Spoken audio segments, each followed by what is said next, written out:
Online जो था वो भी चला गया।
तो लास्ट क्लास में अपना मल्टीपल एंकर लिंकिंग हो गया था।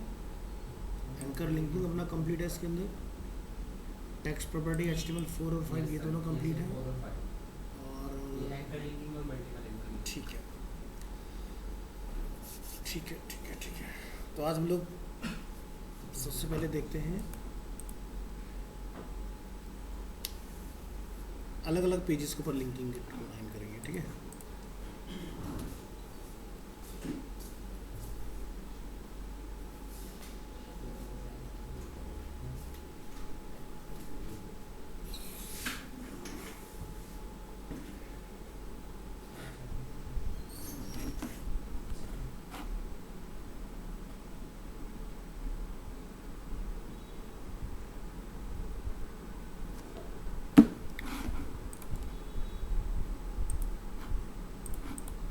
फोल्डर नहीं है आज की डेट में। और टुडे इज़ 05/06/24। और एक यहाँ पर फाइल बना लेंगे index.html के नाम से।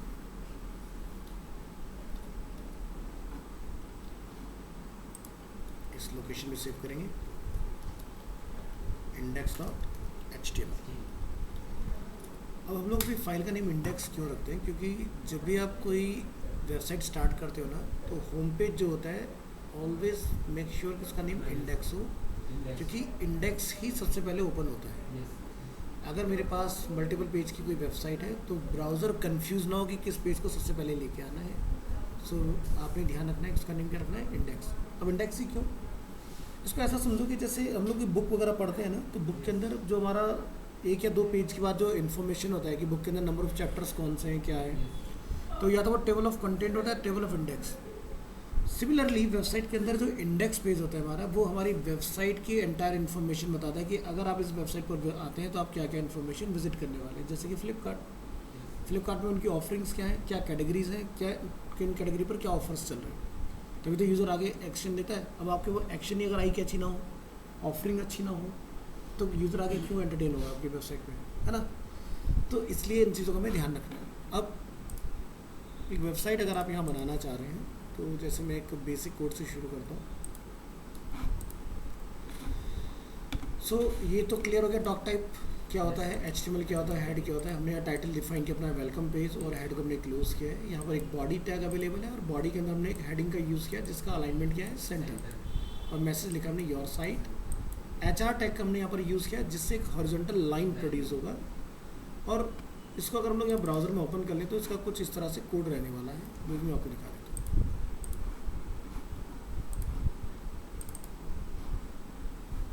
फाइल को यहाँ करेंगे Ctrl+S और ब्राउज़र में रिफ्रेश।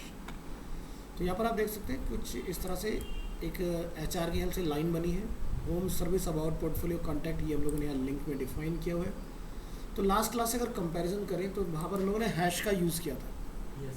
हैश यूज़ होता है सेम पेज के ऊपर लिंक करने के लिए, और हमने लास्ट क्लास में कोई HTML फाइल टाइप नहीं लिखा था, बट आज की डेट में हम लोग ये डिफाइन करें, यानी कि हमारा जो होम पेज है उसका नेम हमने रखा है index.html। इसी तरह से कुछ और हमने प्रपोज नेम पहले से प्लान किए कि भाई सर्विस अबाउट पोर्टफोलियो कॉन्टैक्ट के नाम से हम लोग कुछ पेजेस और बनाने वाले हैं इस प्रोजेक्ट में, और उन सभी के लिंक्स यहाँ पर अवेलेबल हैं, राइट। इसके बाद यूज़र को ये पता चले कि वो किस पेज कंटेंट को विजिट कर रहा है, तो हमने यहाँ पर एक H2 हेडिंग का यूज़ किया जिसमें अलाइनमेंट सेंटर और मैसेज लिखा होम कंटेंट। अब यहाँ पर आप देख सकते हैं, यहाँ हमने 1 का यूज़ किया, यहाँ हमने 2 का यूज़ किया। तो ये लॉजिकली हमने यूज़ किया है क्योंकि 1 और 2 या 3 जो होते हैं रिपीट नहीं होते हैं, ये पूरे पेज में एक ही बार होने चाहिए, तभी आपके गूगल एल्गोरिदम को ये समझ में आता है कि कौन सा मोस्ट इम्पोर्टेंट है और कौन सा लीस्ट इम्पोर्टेंट है ना। इसका तो हमने एक पैराग्राफ बनाया यहाँ पर, और नीचे हमने एक HR टैग डाल के एक फुटर लिखा है कॉपीराइट इन्फॉर्मेशन, जो कि आप यहाँ पर देख रहे हैं इस तरह से। इमेज हमारी यहाँ पर मिसिंग है, तो इमेज को हम लोग कॉल करेंगे, पहले लास्ट क्लास से एक फोल्डर कॉपी करेंगे इमेजेस के नाम से, ये अपना इमेज का फोल्डर, इसको करेंगे यहाँ से कॉपी, और आज की डेट में ला के आप इसको यहाँ पर कॉल कर लेंगे इस तरह से, ठीक है। अब आप ब्राउज़र में अपनी फ़ाइल को फिर से रिफ़्रेश करें और चेक कीजिए क्या हमारा रिजल्ट इसमें आ रहा है कि नहीं। इमेज कॉल हो गया। नेक्स्ट स्टेप, हमें सर्विस के पेज को बनाना है, तो आप क्या करेंगे, यहाँ से फाइल को सेव एज, यहाँ हम लोग इसका नेम रखेंगे सर्विसेज।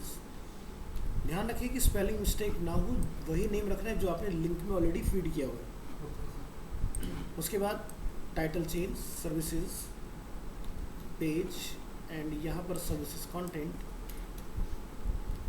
और यहाँ पर इमेज का नेम डिफरेंट। अभी अपन वेब ब्राउज़र में आते हैं और यहाँ से करेंगे रिफ्रेश। आप सर्विस के पेज को क्लिक करें तो हमारा सर्विस का कंटेंट वर्क कर रहा है इसमें। तो आप देख सकते हैं कि पहले वाले एग्जांपल में और इसमें क्या डिफरेंस है। जो लास्ट क्लास हम लोगों ने मल्टीपल एंकर लिंकिंग वाला पार्ट किया था, वो एग्जांपल बेसिकली होता है गूगल एड्स के लिए, यानी कि एक ही पेज के अंदर सारी इन्फॉर्मेशन होनी चाहिए। जैसे कि ये अपना पेज है अरीना एनिमेशन इंडिया, इस वेबसाइट में पेजेस नहीं है, सिर्फ इसी पेज के ऊपर आप जैसे कोर्स पर क्लिक करोगे तो कोर्स का सेक्शन आ जाएगा, स्टूडेंट पर क्लिक करेंगे स्टूडेंट का सेक्शन होगा, इवेंट पर क्लिक करेंगे या कॉन्टैक्ट पर। तो ये क्या हुआ, एक लैंडिंग पेज, यानी कि हमारा ये जो पेज है ये गूगल एड्स में काम करता है, ठीक है। अगर आप यहाँ पर सर्च करते हैं लाइक ग्राफिक डिज़ाइन कोर्स, सो हो सकता है कि हमारा गूगल ऐड चला और हमारा यहाँ पर पेज आ जाए। तो जैसे यहाँ पर आप देख सकते हैं हमारा पेज आ रहा है अरीना एनिमेशन इंडिया के नाम से, ये देखिए, तो गूगल ऐड में टॉप पे चला है ना। अब यहाँ पर ये सब क्या लिखा रहा है, ठीक है। तो ये तोहा को पता है क्या चीज़ है, तो क्या बोलते हैं इसको, ये जो लिखा आ रहा है इसका आगे, हाँ URL में जो मैंने भी सेलेक्ट किया हुआ है, क्या बोलते हैं इसको ना, ये ट्रैकिंग कोड है गूगल ऐड का, कि भाई हमें इससे ये पता चलेगा कि भाई ऐड को क्लिक करके यूज़र गया कहाँ, क्या वो मेरी वेबसाइट तक पहुँचा कि नहीं पहुँचा। तो ये तुम लोग बाद में सीखोगे, इनका डिजिटल मार्केटिंग हो चुका है, ठीक है। तो ये पता चल जाएगा इस ट्रैकिंग कोड से कि ये पेज पर विजिटर पहुंच के कोई एक्शन ले रहा है कि नहीं। अगर उसने ऐसा कोई फॉर्म सबमिट किया तो गूगल एनालिटिक्स के अंदर ये पता चल जाएगा कि गूगल ने वहाँ जाके, यूज़र ने वहाँ जाके फॉर्म सबमिट किया या नहीं किया, समझ गए ना, इस तरह से। तो अगर मान लो मैंने कॉल नाउ पे क्लिक किया या इस पर क्लिक किया या यहाँ पर मैंने क्लिक किया, तो मेरे ये सारे इवेंट्स काउंट हो रहे हैं। मैंने भी क्लिक नहीं किया, लेकिन जैसे क्लिक करूँगा तो एनालिटिक्स में ये भी आएगा लिखा हुआ कि बंदे ने कॉल नाउ पे क्लिक किया। ये सारी चीज़ें हम लोग ट्रैक कर पाते हैं। तो समझ आया, सिंगल पेज वाला जो एग्जांपल है उसका क्या काम होता है। सिंगल पेज का काम होता है एक ऐड फ्रेंडली पेज बनाना, यानी कि लैंडिंग पेज। अभी जो अपन बना रहे हैं this is a website. Website is a collection of web pages, और जो हमने लास्ट क्लास में बनाया वो वेबसाइट नहीं है, वो एक लैंडिंग पेज साइट है, ठीक है। यानी कि उस पूरे वेबसाइट को जब कोई विजिटर विजिट करेगा तो उसमें सिंगल पेज है जिसका काम है यूज़र को लाना और वहाँ लाके उसको इन्फॉर्मेशन देने के बाद उससे उसकी इन्फॉर्मेशन को कैप्चर करना कि वो हमें एक लीड दे के चला जाए अगर वो हमारी सर्विस में इंटरेस्टेड है या नहीं, ठीक है। तो ये पार्ट हमने समझा। तो इसी तरह से आपने जो भी नेम रखा हुआ है उसी नेम से अपने पेजेस को सेव करते जाइए। जैसे कि नेक्स्ट इज़ अबाउट, हमने यहाँ जाके अबाउट डॉट HTML नेम दिया, यहाँ पर हम लोग मेंशन करेंगे about age content,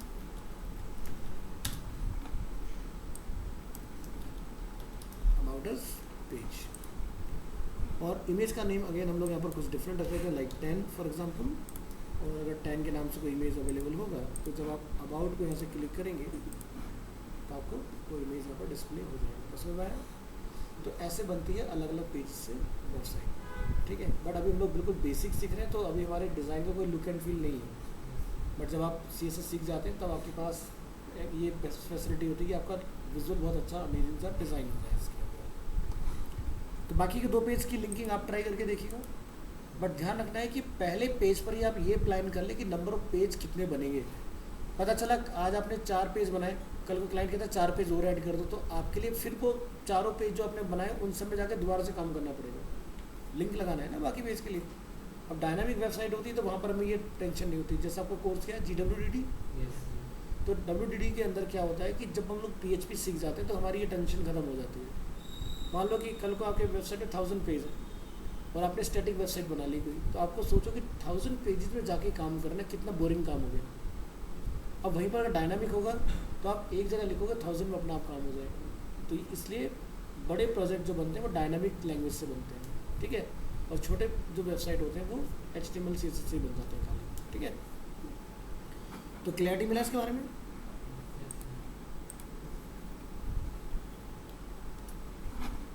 next part पढ़ाते हैं।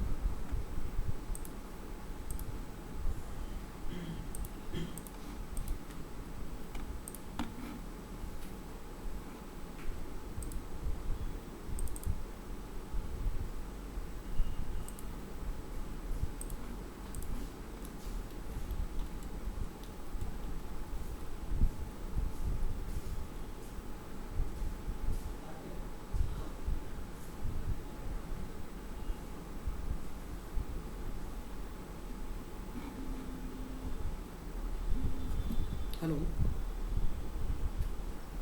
हाँ क्या क्या मतलब?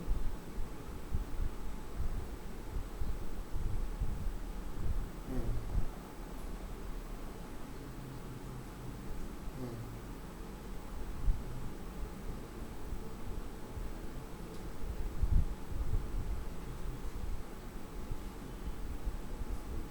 हम्म,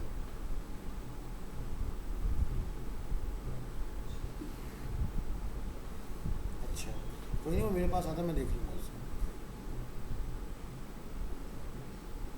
अच्छा आज ही आया था क्या?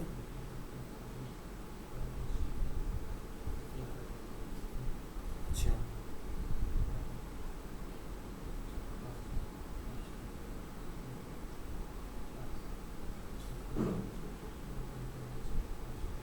अच्छा,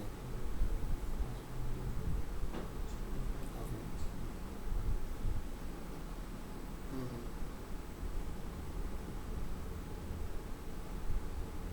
मैं पूछ लूँगा उससे फिर।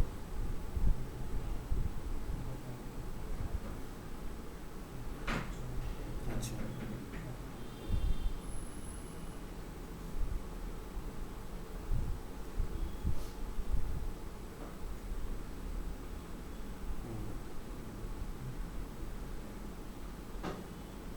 ठीक है।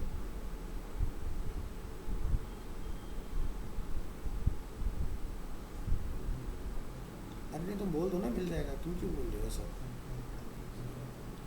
अरे मिलेगा, क्यों नहीं मिलेगा?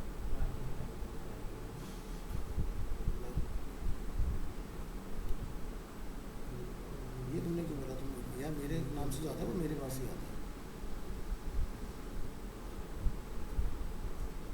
अरे सुनो ना मेरी बात, जैसे क्या है ना कि बच्चे को स्कूल बता मैं तुम्हें कि कौन सी चीज़ मैं पढ़ाता हूँ, कौन सी चीज़ मैं नहीं कराता हूँ, है ना।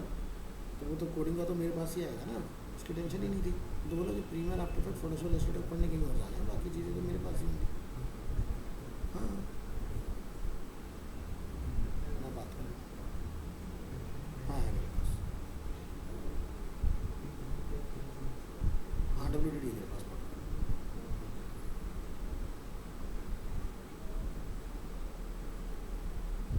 ठीक है।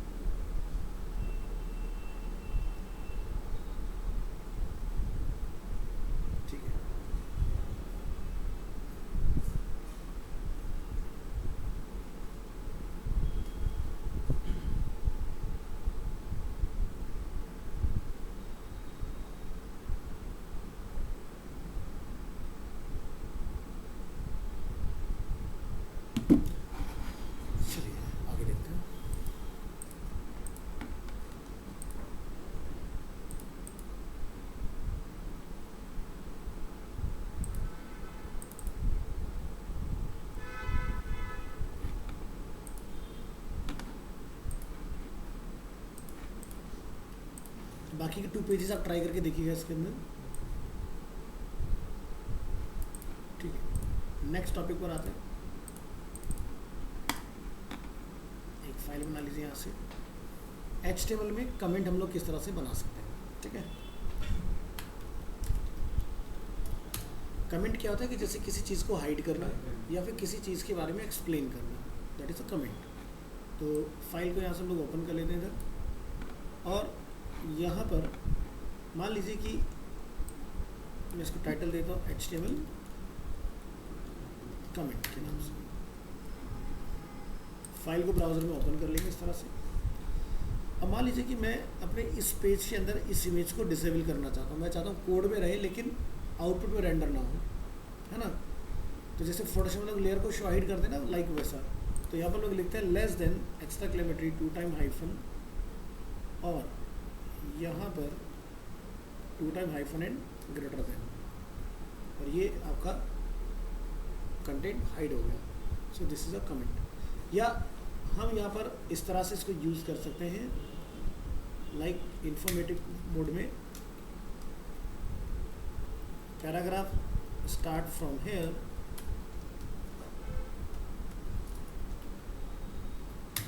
एंड पैराग्राफ एंड हेयर, इस तरह से। तो कंट्रोल यू जब आप प्रेस करेंगे ब्राउज़र तो आप देखेंगे वो पर्टिकुलर पार्ट आपको ग्रीन कलर से दिखाई देता है जो आपका कमेंट हो गया होता है। ठीक है, तो ये कमेंट का एडवांटेज आता है। तो कमेंट सिंगल लाइन और मल्टी लाइन कैसा भी हो सकता है। अगर आप चाहते हैं कि आपका एंटायर पैराग्राफ ही बन जाए तो आप पी की स्टार्टिंग में और पी के एंड में जाके कमेंट लगा दीजिए, कमेंट आपका वर्क करेगा उसके अंदर। नेक्स्ट हम लोग बात करते हैं लिस्ट की इसमें। तो यहाँ से हम लोग सेव करेंगे, इसको हम लोग नेम देंगे HTML list extension dot HTML।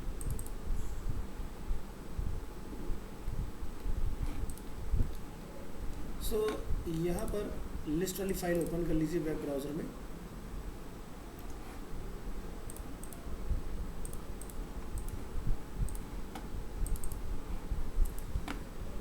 जिस तरह से total number of 6 different types of list यहाँ पर अवेलेबल है। Unordered, order, description, nested, definition list and directory and menu list.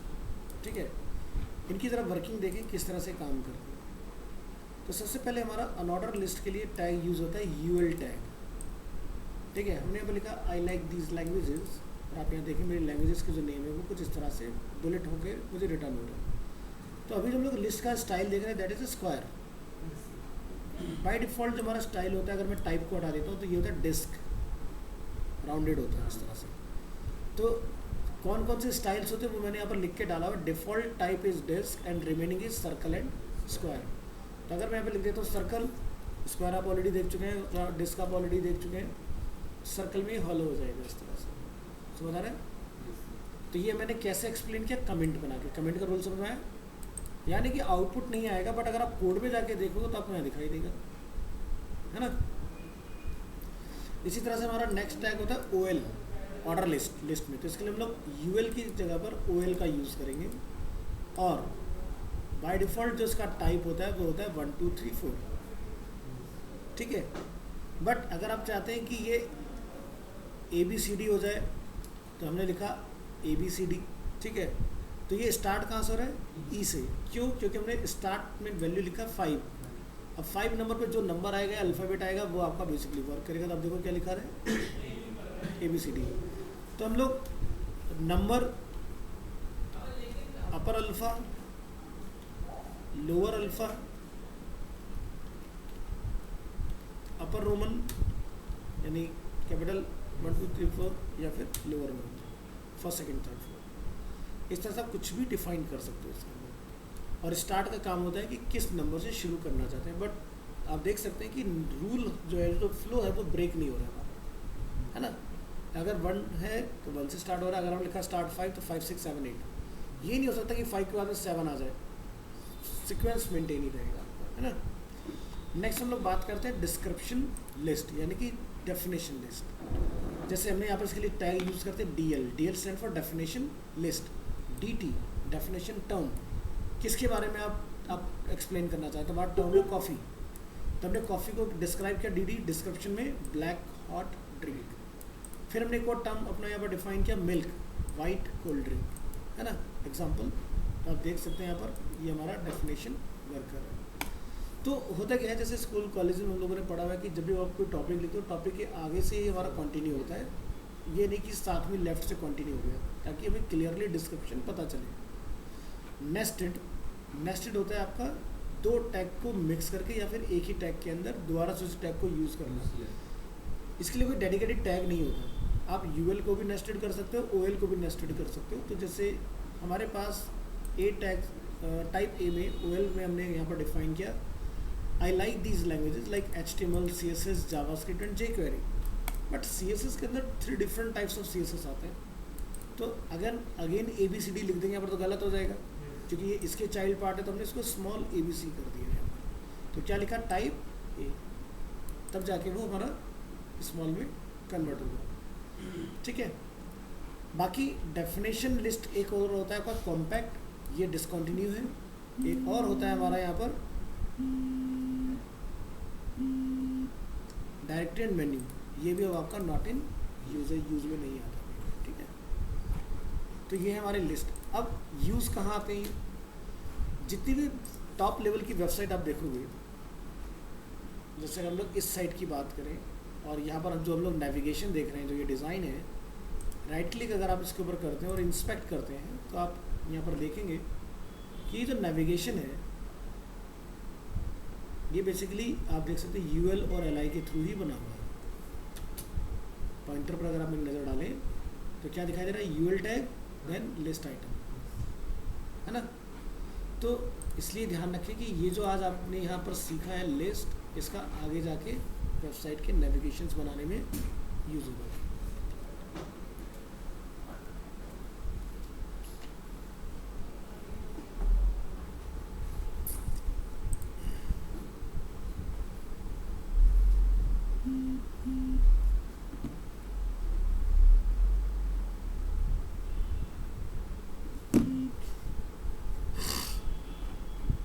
Next देखिए, इसके बाद आपका नेक्स्ट टॉपिक आता है table properties.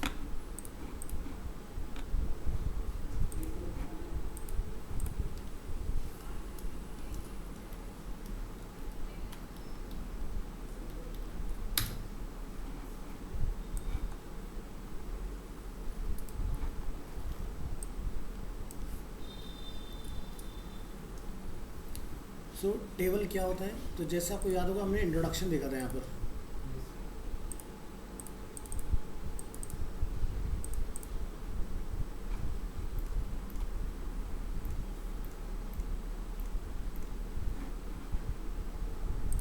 HTML introduction. So last में आपने यहाँ देखा डेटा कुछ इस तरह से बना हुआ था हमारा, तो ये टेबल के थ्रू ही पॉसिबल है। लेकिन अभी हम लोग इतना स्टाइलिश टेबल नहीं बना सकते, जैसा आप देख रहे हैं कि हर सेल का कलर डिफरेंट है, वो जब CSS सीख जाएंगे तब पॉसिबल हो पाएगा, ठीक है। मीटिंग ही शुरू हो रही है। तो दिस इज़ अ टेबल। अगर मैं आपको इंस्पेक्ट करके इसको दिखाता हूँ यहाँ से, तो यहाँ नोटिस करेंगे नीचे एंड में आके यहाँ पर टेबल टैग का यूज़ हो रखा है, इसमें देख सकते हैं टेबल टैग। तो चलिए शुरू करते हैं टेबल से।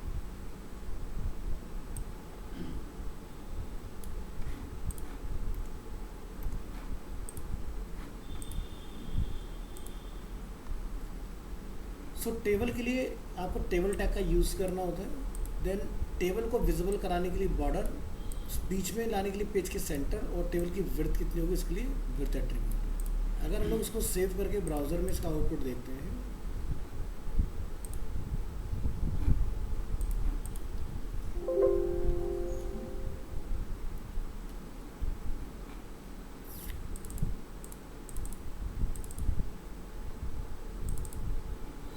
तो बाय डिफ़ॉल्ट ये कुछ इस तरह से आपको दिखाई देगा, ठीक है। सो यहाँ पर 5 रोज एंड 5 कॉलम्स कैसे पॉसिबल हुए, तो आप यहाँ देखिए हमने डिफाइन किया टेबल के अंदर TR स्टैंड फॉर टेबल रो।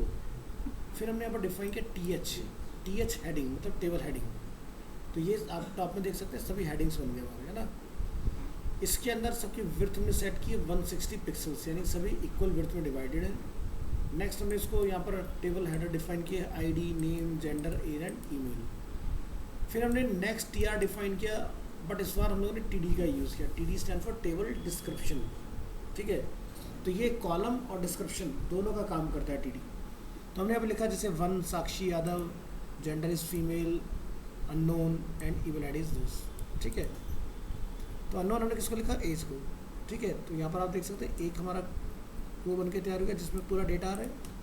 इसी तरह से हमने मल्टीपल टाइम इसको रिपीट किया और हमारा ये वाला पार्ट बन के रेडी हो गया इसके अंदर। सो ये होता है आपका टेबल। अब टेबल के अंदर बहुत सारी प्रॉपर्टीज़ आती हैं आपकी डिफरेंट डिफरेंट, जिसको हम लोग यूज़ करते हैं। जैसे एग्जाम्पल के तौर पर पहले तो हम लोग ये समझेंगे कि बिल्कुल बेसिक टेबल बनाने के लिए हमें कितनी चीज़ों की ज़रूरत होती है। इसमें डाल देते हैं HTML टेबल विद डेटा, और ये है हमारा बेसिक टेबल।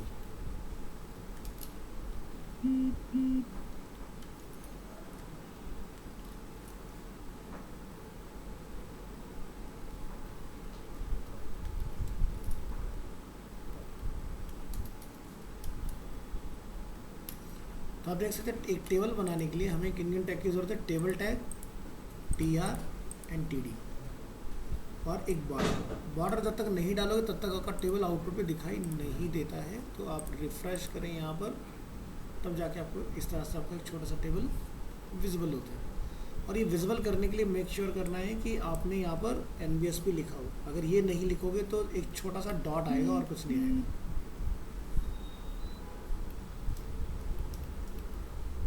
ये देखिए, ठीक है। तो NBSP हम लोग क्यों डालते हैं, ताकि ये बाय डिफ़ॉल्ट आपके कर्सर की हाइट को ले। देखो ये कर्सर की हाइट आ रही है इसके अंदर। दूसरा, बॉर्डर अगर नहीं डालोगे टेबल तो बन जाएगा बट दिखेगा कभी नहीं आपको। तो वो दिख जाए उसके लिए हम लोग क्या डालते हैं, बॉर्डर, इस तरह से। तो ये हुआ बेसिक स्ट्रक्चर बिल्कुल टेबल का, जिसमें हमने TR और एक TD डिफाइन किया था। Table is a container, TR is a TD container, TH container and TD is a description container. इस तरह से काम करता है। तो जैसे 1 2 3 4 एंड जितना भी डेटा आप यहाँ पर नंबर ऑफ कॉल कराना चाह रहे हैं वो आप यहाँ पर इस तरह से कॉल करा सकते हैं। नेक्स्ट, टेबल के अंदर हम लोग देखेंगे टेबल हेड और बॉडी में क्या डिफरेंस होता है। यहाँ ये, और हमने यहाँ पर एक टाइटल बनाया अपना HTML table head and table body.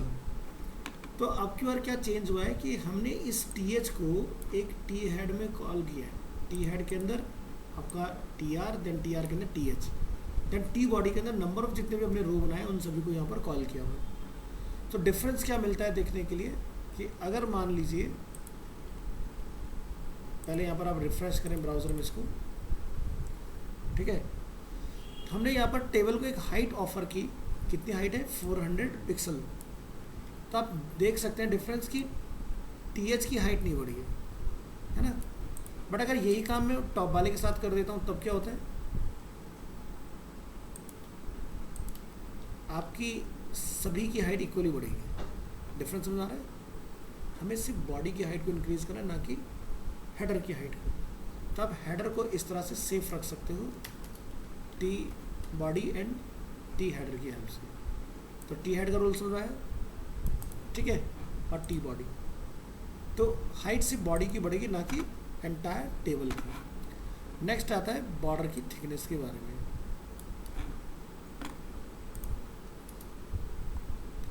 सो हम लोग यहाँ पर एक यूज़ कर रहे हैं एट्रीब्यूट बॉर्डर, जिसमें अभी तक हम लोग 1 यूज़ करते आ रहे थे। अगर आप ऊपर से देखेंगे इस बार हमने यूज़ किया 5। तो इसकी हेल्प से क्या होगा कि आपके सिर्फ आउटर की विड्थ एक्सपेंड होगी, इनर की विड्थ एक्सपेंड नहीं होती है, ठीक है।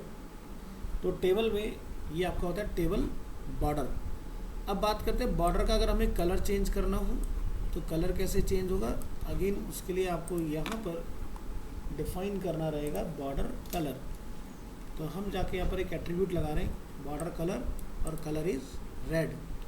अभी जब आप यहाँ पर रिफ्रेश करेंगे तो कलर क्या आ रहा है हमारा, रेड कलर आ रहा है।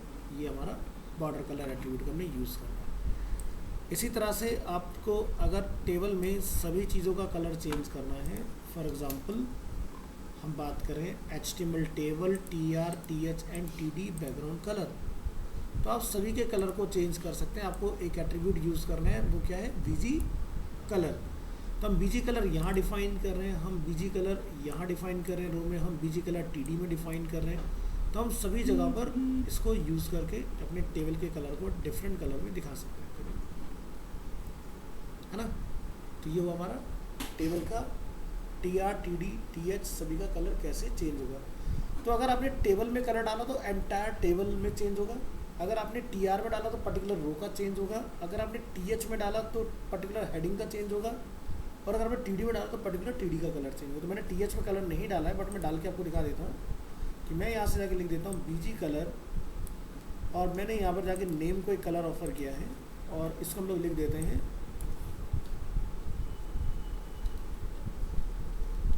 और यहाँ हमने रिफ्रेश किया तो ब्लू कलर आ गया हमारा इस तरह से। तो देखो कलर हमारा सभी जगह पर चेंज हो रहा है। तो टेबल में भी चेंज हो गया, यानी कि इधर TR यानी कि रेड वाला कलर, TH यानी कि ब्लू वाला कलर, TD मतलब पिंक वाला कलर। ऐसे आप कलर चेंज कर सकते हैं किसी भी पर्टिकुलर पार्ट का। नेक्स्ट हम बात करेंगे इन सभी के अंदर अलाइनमेंट की।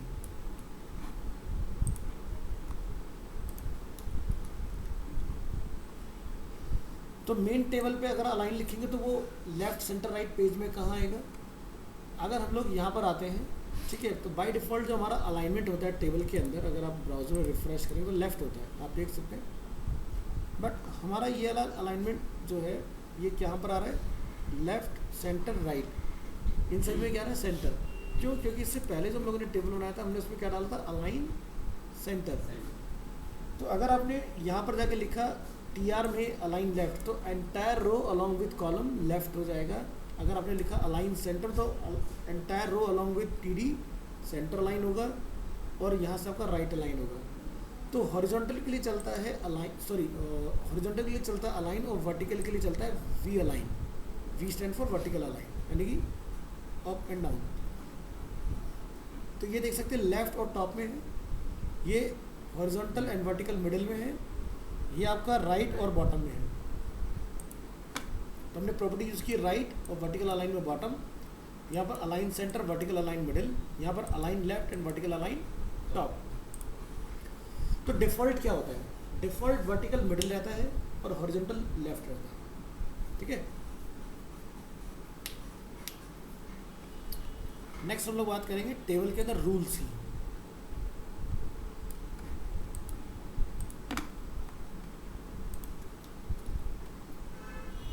रूल्स क्या होते हैं कि भाई हम चाहते हैं हमारी टेबल के सिर्फ और सिर्फ रो दिखाई दें। जैसे कि मैंने भी आपको इंट्रोडक्शन दिखाया था, वो तो उसमें रो दिख रहे हैं ना, कॉलम नहीं दिख रहे हैं, वो चीज़। तो ऐसे आप सिंपल अपना रूल्स में रो, या फिर यहाँ जाके आप लिख देंगे सिर्फ मुझे कॉलम्स दिखाने दो, कॉल्स, तो वो डेटा आपका दिखाई देगा इस तरह से। क्लियर है। नेक्स्ट फिर हमारे पास आते हैं cell padding and cell spacing. Cell padding और सेल स्पेसिंग क्या होता है कि भाई मान लीजिए आप यहाँ पर जूम अगर करेंगे तो ये देख रहे हैं दो सेल के बीच में जो बीच में गैप है, दिस इज अ स्पेसिंग। और ये जो टेक्स्ट यहाँ लिखा हुआ है और इस सेल के बीच का जो गैप है, दिस इज अ पैडिंग। तो अगर हम लोग यहाँ पर पेज को नीचे रिफ्रेश करें तो आपको समझ में आएगा cell padding and cell spacing. तो सेल पैडिंग मतलब सेल के अंदर का गैप, सेल स्पेसिंग मतलब दो सेल के बीच का गैप। बाय डिफ़ॉल्ट जो सेल पैडिंग होता है वो होता है 1, स्पेसिंग होता है 2।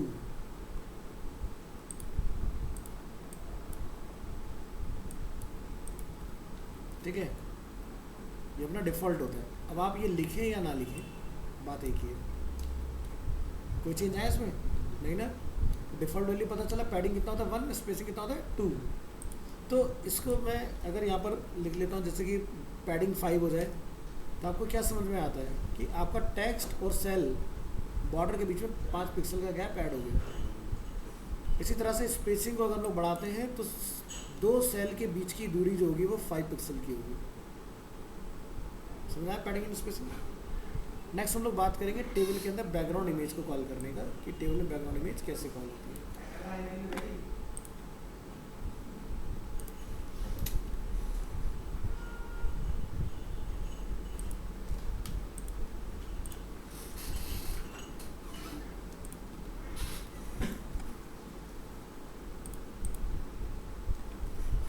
तो आप यहाँ देखोगे हमारे टेबल में हमने एक बैकग्राउंड को कॉल किया हुआ, ठीक है। तो बीजी इमेज कैसे कॉल हुआ, हमने यहाँ पर जाके बीजी कलर की जगह पर क्या लिख दिया, बैकग्राउंड, और इमेज स्लैश हमने यहाँ पर इमेज का नेम लिख दिया। अगर आप जैसे यहाँ पर 8 लिख देंगे तो डिफरेंट इमेज आ जाएगी इसके अंदर, है ना। तो इस तरह से बैकग्राउंड में इमेज कॉल हो जाती है। तो टेबल के बैकग्राउंड में, टीडी के बैकग्राउंड में, टीएच के बैकग्राउंड में, टीआर के बैकग्राउंड में कहीं पर भी इमेज कॉल हो सकती है, ठीक है। चॉइस इज योर कि कहाँ कॉल कराना। टेबल में डालेंगे तो एंटायर टेबल के नीचे होगा, टीआर में डालेंगे तो पूरे रो में होगा, और टीडी और टीएच में डालेंगे तो पर्टिकुलर सेल में होगा, ठीक है। तो ये आपकी टेबल की प्रॉपर्टीज आती हैं इस तरह से। अब एक टेबल के थ्रू हम लोग छोटा सा इंटरफेस बना के देखते हैं कि कैसे टेबल से एक स्ट्रक्चर हम लोग बना सकते हैं इसलिए।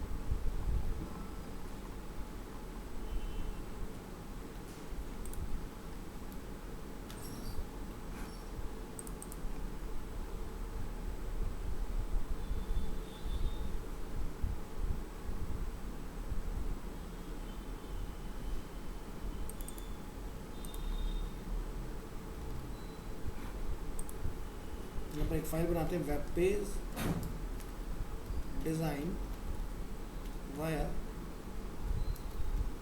टेबल।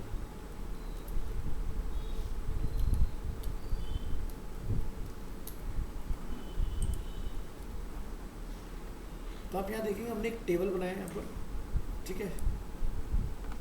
और टेबल में हम यहाँ पर एक नई चीज़ ट्राई करने जा रहे हैं, और इसको मैं बिल्कुल स्क्रैच सा को बना के दिखाता हूँ, आपको ज़्यादा अच्छे से समझ में आएगा।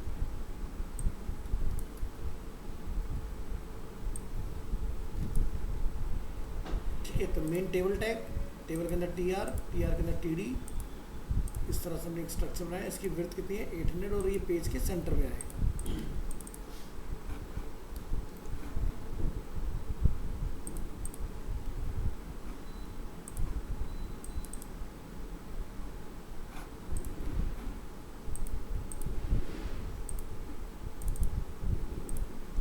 अब हमें इसमें रो बनाना है कोई,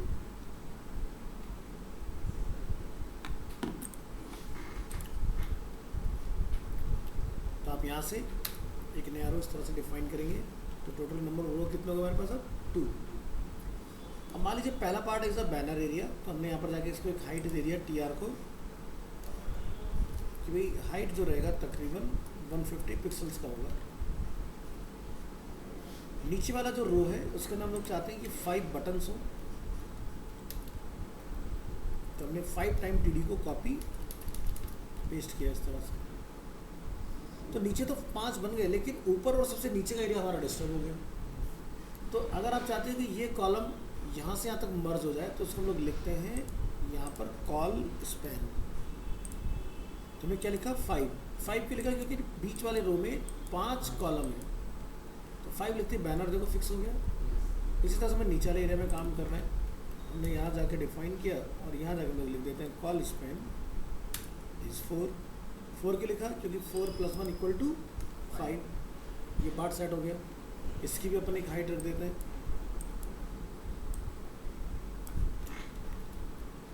और लास्ट में हम एक फुटर एरिया बना लेते हैं,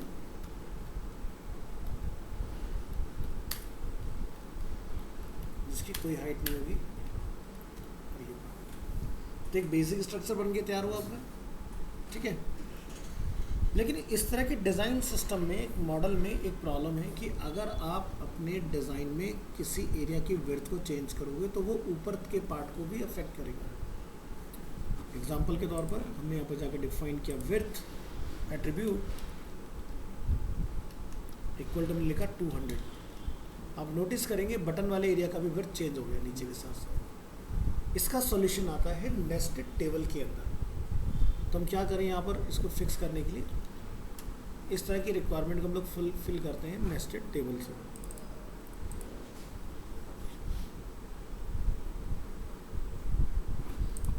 तो सेव एज कीजिए, बनाइए नेस्टेड टेबल एक्सटेंशन .html। अब हम लोग क्या करेंगे, इस मिडिल वाले एरिया में एक ही टीडी रखेंगे, ठीक है, और उसका कॉल स्पैन कितना रखेंगे, 5, और इस नेस्टेड टेबल वाली फाइल को आपने ओपन कर लेना है।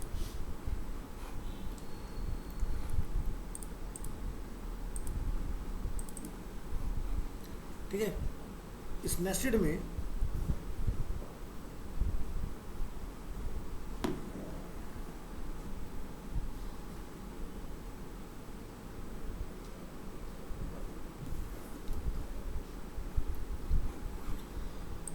हम यहाँ पर क्या करेंगे, इसके अंदर एक नया टेबल इंट्रोड्यूस करेंगे।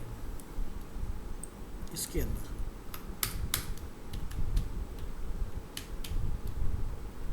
ये हमने एक नया टेबल डाला जिसकी कोई हाइट अभी हम लोग यहाँ डिफाइन नहीं करेंगे। इसके अंदर एक टीडी होगा जिसका कोई कॉल स्पैन हम लोग नहीं रखने वाले हैं। पहले जैसे टेबल डाल के देखते हैं क्या टेबल हमारा क्रिएट हो रहा है कि नहीं। TR यहाँ क्लोज एंड टेबल यहाँ पर क्लोज हो जाएगा। रिफ्रेश करेंगे तो देखो मिडिल में एक टेबल बन के तैयार हो गया। तो मैंने आपको बताया था default vertical alignment is middle, तो कहाँ आ रहा है, नीचे आ रहा है ना, हमें चाहिए टॉप में। तो आप इसके पेरेंट के ऊपर यानी कि TD के ऊपर जाके लिख देंगे V align attribute is equal to top, ऊपर आ गया। अब हमें इस एरिया की हाइट बढ़ानी है तो आप यहाँ लिख देंगे हाइट इज 400। ठीक है, बट ये TD को ना देके आपने इसको देनी है। हाइट इंक्रीज हो गया। अब अगर मैं यहाँ पर 2 कॉलम बना लूँ इसके अंदर तो ये 50-50% डिवाइड हो जाएगा। लेफ्ट वाले की मैं विड्थ को कम करना चाहता हूँ तो मैं यहाँ से जाके विड्थ एट्रीब्यूट से इसकी विड्थ को 200 लिख देता हूँ।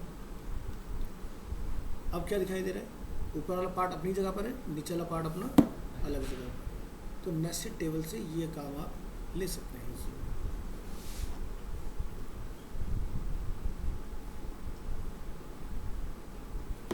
बट 2014 के बाद टेबल से वेबसाइट्स बनना बंद हो गई हैं। अब टेबल से वेबसाइट डिज़ाइनिंग नहीं होती है। सिर्फ डेटा अगर आपने कहीं दिखाना होता है तो वो हम लोग उसको दिखाते हैं टेबल के अंदर। जैसे मैंने आपको वो ईयर लिख के दिखाया, कौन से वर्जन थे और कब कब आए अपने, बहुत सारी चीज़ें, सीरियल नंबर, इस तरह से। ठीक है, तो ये है आपका टेबल, और टेबल आपका एंड तक यूज़ में आएगा जब तक आपका कोर्स ख़त्म होगा। ठीक है, डिज़ाइनिंग नहीं होगी बट डेटा स्ट्रक्चरिंग के लिए यूज़ होगा, बार बार उसका यूज़ आएगा आपका। ठीक है, तो क्या इसके थ्रू हम लोग कोई टेम्पलेट बनाने की प्रैक्टिस कर सकते हैं? यस ऑफ कोर्स, आप कोई टेम्पलेट इसमें बना सकते हो, लेकिन वो वाला पार्ट हम लोग नेक्स्ट क्लास में स्टार्ट करेंगे। ठीक है, तो आपका यहाँ तक का बेसिक जो पार्ट है वो कंप्लीट है।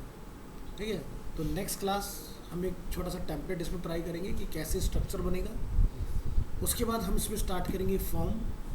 तो ये वीक हमारा ख़त्म हो जाएगा और मंडे से अपन स्टार्ट करेंगे CSS इसके अंदर, क्योंकि बाकी लोग तो कोई कर नहीं रहे। आप लोग बेसिक ऑलरेडी पढ़ के बैठे हो तो उस पर टाइम ना लगा के सीधे ब्रशअप करके फटाफट से आगे बढ़ो। CSS में टाइम लगाओ, अच्छे से सीखो CSS, क्योंकि काफ़ी वास्ट टॉपिक है। हद मार के 2 महीने तो जाता ही है कम से कम। उसके बाद भी आपको फिर मेरी प्ले लिस्ट से भी और पढ़ना पड़ेगा, क्योंकि बहुत सारी प्रॉपर्टीज़ होती हैं जो जितना ज़्यादा आप पढ़ लोगे उतना फ़ायदे में रहोगे उसके अंदर, ये चीज़।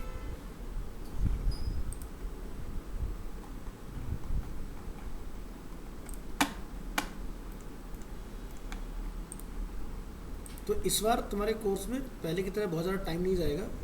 जो तुम्हारा टाइम वेस्ट हुआ है ना वो जल्दी हम लोग कवर अप कर जाएंगे चीज़ों को, क्योंकि मेरे ख्याल से आपसे जावास्क्रिप्ट स्टार्ट होने वाली थी या CSS एंड होने वाला तब गए थे। CSS मतलब एंड ही होने वाला। हाँ फिर 15 क्लासेस होंगी सर, 15। हाँ, जो भी है तो जल्दी हो जाए। तो इसलिए मैं HTML पे ज़्यादा टाइम नहीं दे रहा हूँ आपको, क्योंकि ये चीज़ें आपको पता है पहले से, बस एक तरह से आपका ब्रशअप हो जाएगा। CSS अच्छे से सीखो, वहाँ से करेंगे। चलिए जी।